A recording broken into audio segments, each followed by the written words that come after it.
Vandag het ons hierdie ouetjie uit, hierdie krultang. So ek wil net gou vir julle wys. Dit is baie nice. En moenie vir my sê jou hare lyk nie so as jy jou krulle wil doen nie, of straighten nie. My hare lyk so. Die foon se rekorder, hy is nou moeg vir my stem. Toe kry nou maar so 'n voice dingetjie. So dis die rede hoekom ek so het. Anders dis ek nog my voice recorder van my foon gebruik het. Maar okay. By the way, julle soek seker die krul. Kyk hoe beautiful.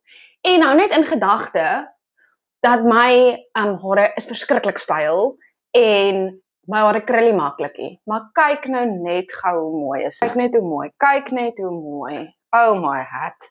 Kom ons doen gou nog een vir julle. So dis so maklik. Jy sit hom net in en jy draai hom. Kom ons haal hom uit. Kyk net hoe mooi. Kyk net hoe mooi. As jy nou so klomp sulke krulle het. Oeh, dit is beautiful.